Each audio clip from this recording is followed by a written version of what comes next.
암사슴이 새끼 낳는 것을 내가 본 적이 있느냐? 그것이 몇 달 만에 만삭되는지 아느냐. 그 나올 때가 그것들은 몸을 부풀리고 새끼를 낳으니 그 괴로움이 지나가고 그 새끼는 감아야져서 빈들에서 크다가 나간 후에는 다시 돌아오지 아니하느니라. 누가 들나귀를 놓아 자유롭게 하였느냐? 누가 빠른 낙에 매인 것을 풀었느냐? 내가 그를 그것의 집으로 소금 땅을 그것이 사는 처소로 삼았느니라. 들나귀는 성읍에서 짓거리는 소리를 피운다니 낙이 치는 사람이 지르는 소리를 그에게서 들리지 아니하니 초장 언덕으로 두루 다니며 여러 가지 푸른 풀을 찾느니라.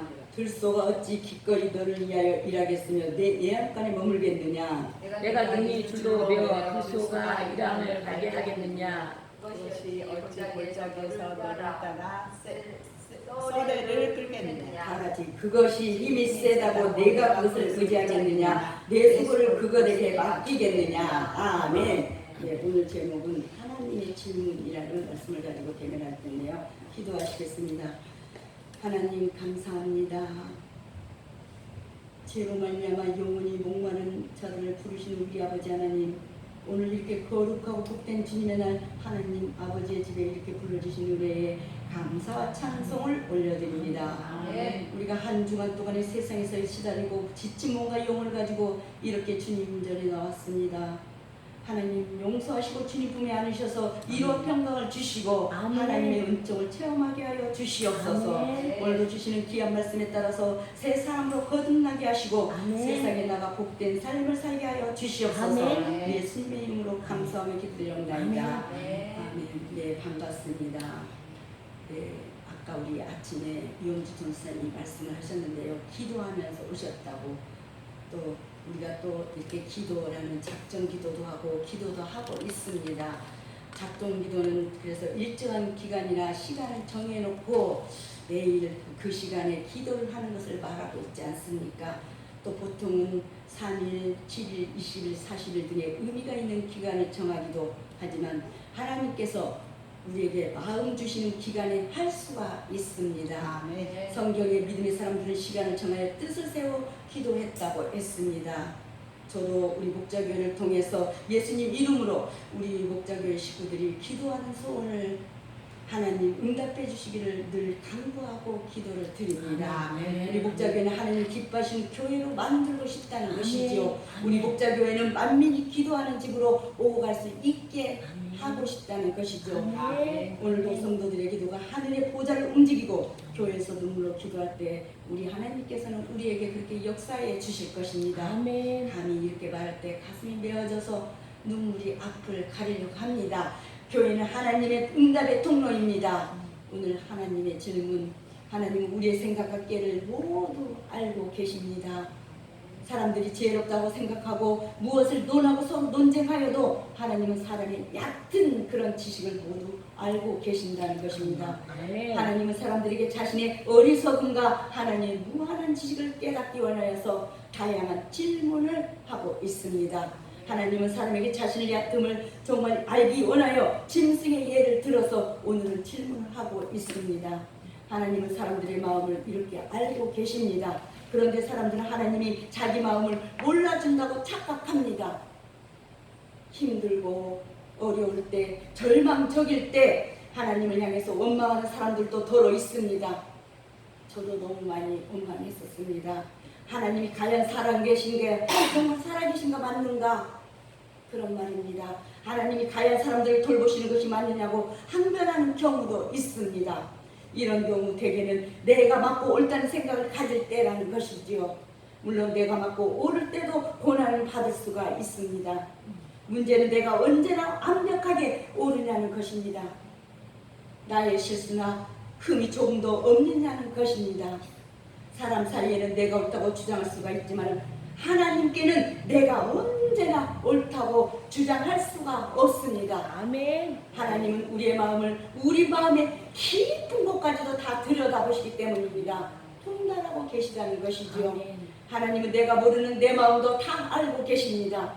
오늘 말씀에 나오는 욥의 이야기에서도 알 수가 있습니다. 고통을 당하는 욥이 자신의 처신을, 자기의 처신을 한탄합니다.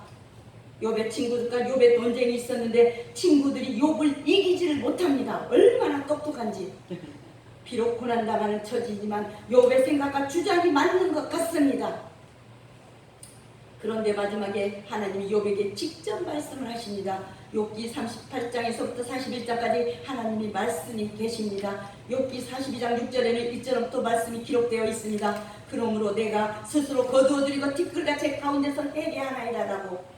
이처럼 하나님 앞에서는 누구도 완벽하지 못합니다. 아멘. 욥은 하나님의 능력을 체험하며 회개하며 42절 5절에서 욥은 내가 죽게 대하여 귀로 듣기만 하였사오나 이제는 눈으로 주를 배웠나이다라고 고백을 합니다. 아멘. 신앙은 지식이 아니라 체험이요 아멘. 실제입니다. 아멘. 지금까지는 계시의 말씀을 듣기만 하였는데 이제는 실감 있게 체험한 후 이제 실감 있게 체험까지 한 후에 하나님 앞에 정말 경선이 이제 굴복하게 된 것입니다. 우리 성도들에게도 이와 같은 체험적인 신앙이 필요합니다. 아멘. 욥의 회개는 철저한 회개로 자신의 무지와 하나님의 능력을 체험하는 회개를 하였다고 했습니다. 모든 인간은 하나님 앞에 다 죄인입니다. 아멘. 욥을 생각해 보십시오. 그는 자기의 무죄를 주장하면서 그런 당하는 고난을 억울하게 생각했던 것입니다. 그러나 하나님을 대하면서 자신의 지식 없는 정말 무지함을 깨닫고 티끌과 재 가운데 회개했다고 말씀하고 있습니다. 그러면 욥의 또 새 친구도 보십시오. 그들은 진리를 잘못 사용한 죄와 정말 형제를 괴롭힌 죄를 범하였다고 42장 7절에는 기록되어 있습니다. 오늘 하나님의 질문, 첫 번째로 짐승의 생육을 아시는 하나님. 오늘 말씀해 보니까 하나님이 욥에게 말씀하시며 깨닫게 하셨습니다. 오늘 본문은 하나님의 짐승들이 정말 하나님이 짐승들이 살아가는 모습을 보여보면서 이야기를 하면서 욥도 알지 못하는 것이 있다고 질문하는 말씀입니다. 욥과 그의 친구들은 당대 내노라 하는 지식층이었습니다. 그들 논쟁에는 엄청나게 깊은 생각들이 담겨 있습니다. 욥기를 읽으면서 앞가지를 읽기는 쉽습니다. 그러나 중간에 읽어가다 보면 무엇을 말하는지 쉽게 파악하지 못할 정도입니다.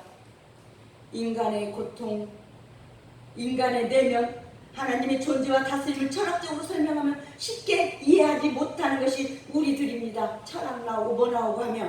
그래서 하지만 그런 논쟁과 설명이 우리의 나약감을 깨닫게 하지 못한다는 것이지요. 욥은 자신의 나약함과 내면에 담긴 교만 그리고 스스로의 어쩔 수 없는 죄성을 깨달아야 했습니다. 하나님이 깨닫게 하시려고 욥에게 질문을 하셨습니다. 산 염소가 새끼를 돌보는 때를 네가 아느냐? 오늘 39장 1절에 말씀하고 있습니다. 여러분들은 아신지요? 제가 찾아보니까 서식지가 높은 산이고 눈이 있고 험한 산이라고 합니다. 또 수명은 15년에서 20년 동안이고 임신기간은 그래서 또 180, 170에서 180 정도, 한 마리가 두 마리 정도 새끼를 낳는답니다. 오늘 이렇게 암사슴이 새끼를 낳는 장면을 본 적이 있느냐? 암사슴의 임신기간이 얼마인 줄 아느냐? 새끼를 낳을 때 암사슴은 고통스럽지만 지나면 금방 잊어버린다. 우리도 그렇잖아요. 들에서 자란 새끼가 강해지고 지나고 나면 어떻게 어미를 떠난 뒤에는 돌아오지 않는다고 합니다. 현대에는 동물학자들이 연구해서 아는 그런 내용들입니다. 그러나 옛날에는 목동들이나 짐작할 뿐 지식층이라도 알지를 못했다고 합니다. 하나님이 이렇게 짐승의 생육을 아십니다. 사람은 연구하고 살피지만 짐승의 생육을 다 알지를 못합니다. 아무리 연구하고 살펴도 그런 것을 다 사람은 알 수가 없다는 것입니다. 욥은 하나님이 못하실 일이 없고 무슨 계획이든지 못 이루실 것이 없으시다고 2절에 말씀하고 있습니다. 하나님 그 능력과 지혜에 있어 지극히 높으신 분이십니다. 그의 능력은 선을 증전시키고 악을 제어하며 그의 지혜와 지식은 모든 것을 통달하시고 능히 하지 못한 일이 없으시며 영원불변하시라고 말씀하고 있습니다. 이런 하나님을 깨닫고 그 앞에 마땅히 굴복해야 한다고 42절 1절에 기록되어 있습니다. 아멘. 지구하신 하나님께 회개했다고 말씀하고 있습니다. 하나님의 뜻은 영혼의 음식입니다. 영원하신 지혜께서는 영혼도 음식을 취하도록 이렇게 정해 주셨습니다. 성경 말씀은 음식으로 우리에게 이렇게 영혼 속에 집어넣으라고 늘 생명을, 영을, 양식을 이렇게 우리에게 허락하셨다는 것입니다. 아멘. 두 번째로 짐승의 거처를 정하신 하나님. 오늘 하나님은 들에서 나귀가 뛰노는 것을 알고 계신다고 하셨습니다. 사람들은 들의 나귀가 어디에서 머무는지 어디로 뛰어다니는지 다 알지 못합니다. 아까 그랬잖아요. 서식지가 높은 산이고 거친 그런 많은 바위는 그런 소리예요. 이 시대 동물학자들은 관찰하고 정리를 착 해서 들짐승들의 생태를 알려주기도 합니다. 동물학자들의 생태를 정말 사람의 사회와 비교해서 사람들에게 교훈을 알려주기도 합니다. 철학자랄지라도 동물의 사는 모습을 통해 배우려면 동물을 관찰해야 합니다. 욥이 아는 것이 아무리 많고 자신의 주장이 옳다고 생각해도 하나님의 지혜에는 못 미친다는 것입니다. 아멘. 우리도 마찬가지입니다. 아멘. 우리가 마치 하나님의 뜻을 모두 정확히 아는 것처럼 착각하고 강변하는 경우가 있습니다. 우리가 깨달을 것만 알 것인데 정말 우리가 깨달은 것만 다 깨달음인데 그 깨달음조차도 착각일 수가 있습니다. 그래서 우리는 지식적으로 겸손해야 합니다. 아멘. 하나님 앞에서 우리의 지식을 자랑할 수가 없습니다. 사람들 앞에서도 지식을 함부로 자랑할 수가 없습니다. 우리가 가진 지식보다 더 크고 넓은 깊은 지식을 가진 사람이 얼마든지 있다는 것입니다. 아멘. 하나님은 짐승의 가치를 이렇게 정하셨습니다. 들나귀의 거처는 들판이다. 하나님의 들나귀를 자유롭게 다니게 하셨다는 것입니다. 낙의 집은 들판이고 낙의 처소는 소금 땅이라고 39장 6절에 기록되어 있습니다. 현대 사람은 멸종이 예처한 동물의 번식을 위해서 연구하고 계속 피해를 하고 있습니다. 고대에는 그럴 필요가 없습니다. 하나님이 자연 생태계로 짐승의 거처를 정하시고 다스리시기 때문입니다. 39장 5절에도 들나귀에게도 자유를 주시고 들나귀에게도 자유를 주시고 은혜를 베풀어 주심이 여러분들 보이십니까? 그런 하나님이 우리에게도 이렇게 자유를 주셨습니다. 아멘. 아멘. 누가 들나귀를 놓아 자유롭게 하였느냐? 누가 들나귀에게 자유 놓아서 자유롭게 하느냐? 길들여지지 않는 나귀 대개의 짐승들이 그렇듯이 들나귀도 온순하거나 얌전하지 않는 것이 특징입니다. 그러나 하나님은 짐승을 속박하지 않으셨다고 합니다. 이는 인간에게도 완전한 자유를 한 가지 더 주셨다는 것이죠. 다만 그 책임은 우리 인간에게 있음을 명심하셔야 합니다. 아멘. 참으로 인간은 무한한 것 같으나 유한하고 지혜로운 것 아멘. 같으나 미련하여서 또 강한 것 같으나 약한 자이라는 것입니다. 아멘. 하나님을 그래서 의지하고 아멘. 하나님을 바라보아야 하늘의 힘과 정말 하나님을 바라보아야 하늘의 힘과 하늘의 권능으로 우리가 이 세상에서 승리하는 인생들이 된다는 것입니다. 우리가 모두 그렇게 하나님만 의지하고 아멘. 하나님의 권능만 받아서 승리합시다. 아멘. 세 번째로 짐승의 이동을 보시는 하나님, 하나하나 짐승도 이동을 보는데 우리 사람을 안 보시겠습니까? 하나님은 사람들이 때로는 짐승마다 못한 일을 저지름을 알고 계십니다. 많이 들어보셨잖아요. 아, 저놈 좀 봐. 저놈 좀 봐. 개만도 못하네. 아, 저놈 좀 봐. 개하고 똑같네. 그러잖아요. 또 아이고 저 개보다 더한 놈이 저놈이라고. 왜 그러겠어요? 짐승도 저의 의미를 알고 있는데 제 은혜를 입은 사람들 알고 있고 창조주를 알고 우리 부모를 알고 있는데 짐승도 그런 것을 알고 있는데 사람들은 창조주 하나님을 알려고 하지를 않는다는 것입니다. 제 짐승의 제 식구를 품은 것처럼 하나님이 당신의 백성을 이렇게 품으셨다는 것입니다. 제가 얼마 전에 세미연에 갔더니 이제 세미연 연꽃 그 속에서 이제 청둥오리가 애기 새끼를 낳아가지고 7마리 정도를 막 이렇게 하는데 어미를 졸졸졸 따라서 새끼가 그 둘레선한테 갖고 어머니 정원이라는 곳에 잔디밭이 있는데 그 비가 오니까 그 위에로 다 올라오는 거예요. 그런 것을 보고 짐승도 저의 애미를 보고 있는데 그거 품고 그 어미를 떠나지 않는데 창조주 하나님을 우리가 알려고 하지를 않는다는 것입니다. 사람도 자기 자녀를 품어야 하고 지도자는 백성을 자녀처럼 품어야 합니다. 아멘. 아멘. 그런데 지도자라는 사람들이 욕심이 많아서 백성을 오히려 괴롭힙니다. 지도자라는 사람들이 정말 가축을 약탈한 맹수처럼 포악한 일을 합니다. 사람들이 서로를 사랑해야 하는데 이제 반복하면서 어떻게 해요? 남의 것을 빼앗으려고 합니다. 사람들이 함께 즐거워야 하는데 쾌락에 빠져서 쓸모없는 소리만 짓거리고 다니고 있습니다. 이 소리를 들나귀가 듣고 비웃는다는 것입니다. 사람이 생각하기에 미물에 불과한 이런 나귀가 사람을 비웃는다는 것입니다. 나귀를 치는 목동이 나귀를 향해 무엇이라고 하지만 그 나귀 귀에 들리지가 않습니다. 왜? 나귀가 보기에도 사람답지 못하다는 것입니다. 우리가 이렇게 짐승들한테도 무시당한다는 것이에요. 사람의 명령을 듣느니 차라리 혼자 돌아다니며 불을 뜯는 것이 더 낫다고 나귀가 생각한다는 것입니다. 나귀가 혼자 푸른 초장으로 다니며 풀을 이렇게 뜯습니다. 하나님은 정말 이제 하나님을 모르는 사람의 말에는 들짐승조차 귀를 기울이지 않는다는 것입니다. 들짐승조차 교만한 사람을 이렇게 무시한다는 것입니다. 우리는 민수기를 많이 읽어보셨을 것입니다. 민수기에서 또한 나귀가 발람의 정말 말을 듣지 않는 것을 또 들어보시고 알고 그가 생각이 나실 것입니다. 오늘 말씀을 통해서도 민수기 22장 28절 30절에 보면 여호와께서 나귀 입을 여시니 발람에게 이르되 내가 당신에게 무엇을 하시기에 내가 당신에게 무엇을 하였기에 나를 이같이 3번 때리나. 나귀가 말을 하잖아요. 얼마나 답답하면 나귀가 말을 하겠어요.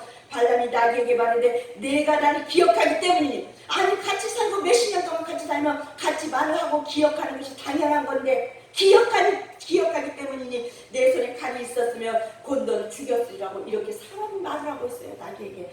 나귀가 발람에게 이르되 나는 당신이 오늘까지 당신의 일생 동안 하루도 아니고 일생 동안 다닌 나귀가 아니냐. 내가 언제 당신에게 이같이 하는 버릇이 있었더냐. 그가 말하되게 없었느니라. 인정하잖아요. 민수기 22장 20절에는 밤에 하나님이 발람에게 임하여 이르시되 그 사람들이 너를 부르러 왔거든 일어나 함께 가라. 하나님의 음성을 들어야 하는데도 그가 내가 내게 이르는 말만 준행할지니라. 하나님 말씀만 준행하라 했는데 그 말씀을 하셨습니다. 진실하신 하나님을 진실로 의지하지 못했습니다. 진실한 선지자라면 바로 순종의 길을 택했을 것입니다. 그러나 발람이 일단 머뭇거렸다고 했습니다. 곧 기회를 다시 보고자 지체했을 것입니다. 우리도 때로 교회에서 나오는 말씀을 그렇게 할 수 있다는 것입니다. 그리고 참신이신 여호와 유일신을 알지 못했다는 것입니다.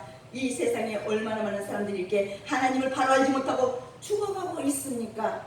짐승의 이동을 하신 하나님이 우리를 이렇게 보고 계십니다. 누가 이렇게 빠른 나귀에 매인 것을 풀었느냐? 이렇게 빠른데 그런 것을 누가 풀었느냐? 39장 5절에 말씀하고 있습니다. 빠른 것은 들나귀의 특성입니다. 하나님은 들나귀를 붙잡아 매지 않으셨습니다. 오히려 매인 것을 풀어주시는 분이십니다. 이것이 바로 하나님께서 인간을 당신의 도구로 사용하시는 방법입니다. 인간의 개성대로 살게 하셨다는 것이죠. 바로 인간은 그래서 단점과 장점이 있습니다. 요즘 많이 밖에 너무 아름다운 풍경 많이 보시잖아요. 또 얼마나 아름다운 장미꽃 이런 먼 날마다 그 꽃이 유래도 예쁘잖아요. 장미대로 장미스러울 때 아름답습니다. 아멘. 또한 아까 우리 꽃 가보셨잖아요. 이 나리꽃, 장미꽃, 백합스럽을 때 더 그 가치를 했을 때 아름답습니다. 우리는 어떨까요? 주신 대로 그 은혜대로 달란트대로 감사대로 그 달란트 좋은 은사대로 그런 주시는 힘대로 이 땅의 모든 비전을 맡기신 하나님의 뜻에 순종하며 행했을 때 그 가치가 있고 아름답게 보이시고 하나님이 그때 돌보시는 것입니다. 아멘. 이랬을 때 마지막으로 짐승의 도움을 막으신 하나님, 짐승의 도움마저 막으신대요. 아까 발람에게 얘기를 하잖아요. 그런데 짐승의 그런 도움까지 하나님 막으신답니다. 하나님은 자연 생태계의 나름대로 조화를 이루도록 이렇게 세계를 창조하셨습니다. 자연이나 들 혹은 바다와 산에 있어야 할 것들은 거기에 있어야 합니다. 아멘. 사람과 함께 살아야 할 가축들은 사람과 함께 살아야 합니다. 사람이 자기 생각이 옳다면서 욕심을 내어서 들짐승을 집에 가두고 산짐승을 집에서 키우려 하면 강과 바다의 생물을 또 자기 집에 연못에 들여오면 어떻게 되겠습니까? 물고기를 파티하자고 산에 올라가서 날아다니라고 하면 어떻게 되겠다는 거예요? 살지 못하고 죽지요. 요즘 말로 하면 동물복지를 생각하는 정말 그런 것을 아무것도 생각하지 못하는 그런 어리석은 일이라는 것입니다. 하나님의 뜻을 안다면서 자연을 이렇게 함부로 파괴하며 인간의 욕망대로 변형시키는 사람들이 너무나 많이 있다는 것입니다. 하나님이 이런 사람들을 나무라시고 있습니다. 여기 무엇을 안다고 하지만 인간의 이런 욕망까지는 아직도 모른다는 것이죠. 하나님은 인간 내면의 욕망을 알고 계시며 욕망대로 행하는 어리석음을 이렇게 꾸짖으시고 있습니다. 들소는 사람을 위해 일하지 않습니다. 들소는 예양간에 머물러 있지 않습니다. 들소가 바지락을 갈지 않습니다. 썰매질을 하지도 않는다고 했습니다. 왜? 들소의 힘이 세다고 해서 사람이 들소를 부리려고 하면 안 된다는 것입니다. 사람이 수고할 일들에 정말 사람이 수고할 일인데 내가 해야 할 일인데 들소의 힘이 세다고 일을 맡기면 제대로 하겠습니까? 이걸 내가 해야 되는데 저 사람에게 시켰는데 제대로 일을 하겠냐는 말씀입니다. 사람이 아무리 해도 안 될 일이 있다는 것입니다.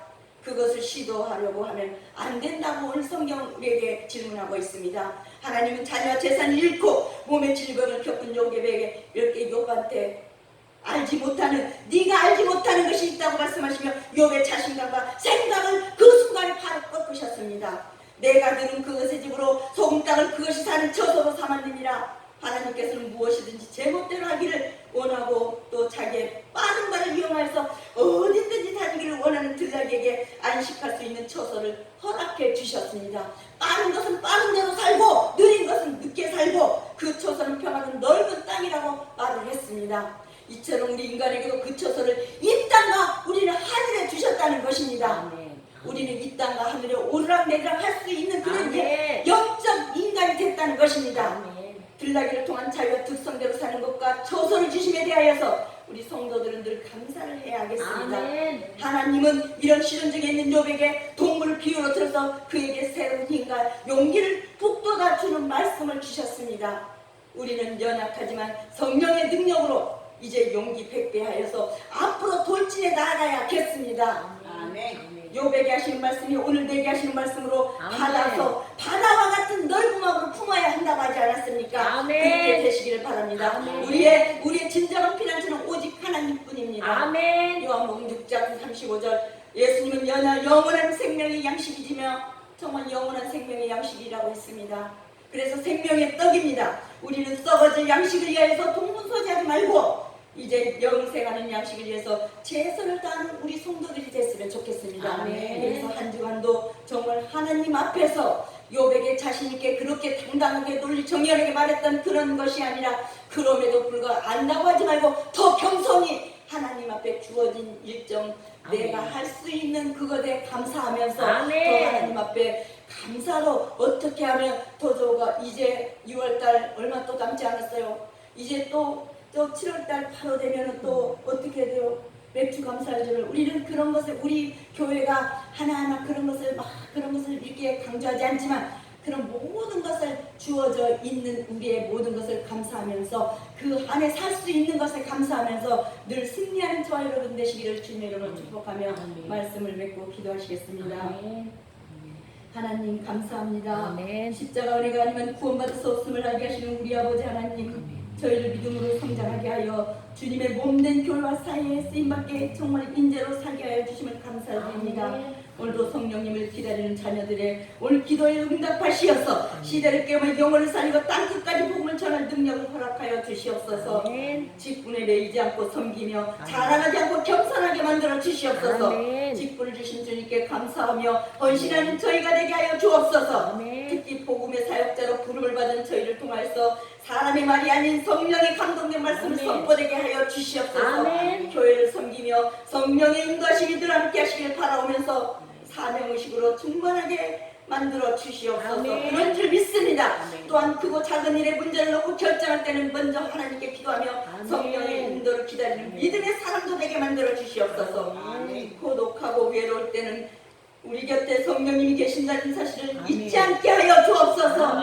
성령님 의지하면서 오늘도 주신 말씀에 감사드리며 예수님의 이름으로 감사하며 기도드립니다. 아멘.